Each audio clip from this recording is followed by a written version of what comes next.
menjadi orang yang selalu beruntung.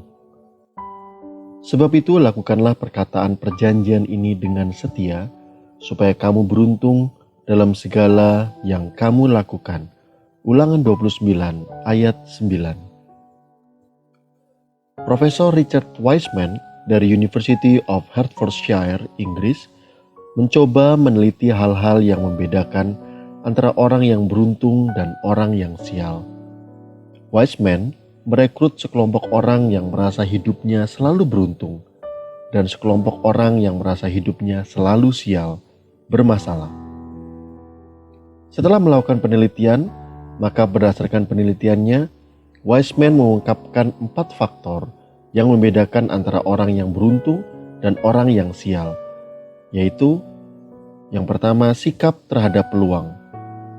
Orang beruntung lebih terbuka dan peka terhadap peluang. Bahkan mereka pandai menciptakan peluang dan bertindak ketika peluang datang. Mereka lebih rileks dan terbuka terhadap pengalaman-pengalaman baru.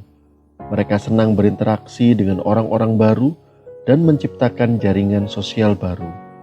Sebaliknya, orang yang sial memiliki perasaan dan sikap yang lebih tegang, sehingga tertutup terhadap kemungkinan-kemungkinan yang bisa terjadi. Kemudian didapati pula bahwa orang yang beruntung ternyata lebih mengandalkan intuisi daripada logika.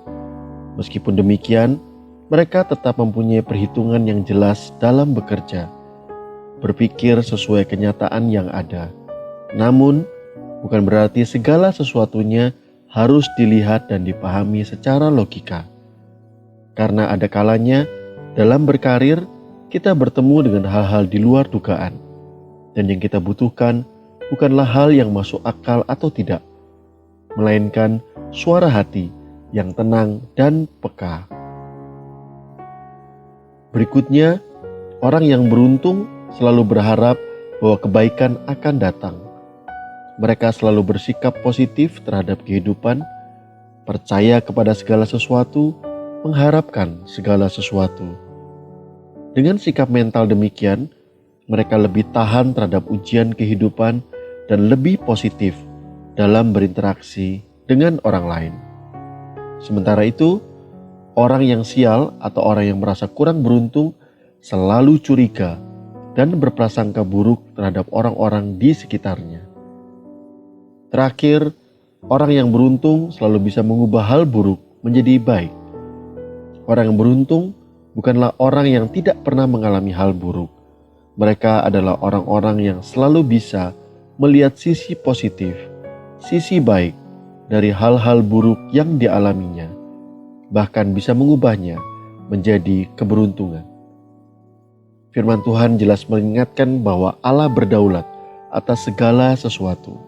Efesus 1 ayat 11, Mazmur 115 ayat 3, dan Yesaya 46 ayat 9-10.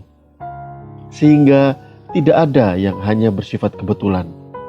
Sehingga seperti yang ayat bacaan hari ini katakan, untuk hidup beruntung cukup lakukan apa yang Tuhan kehendaki dengan setia. Amin.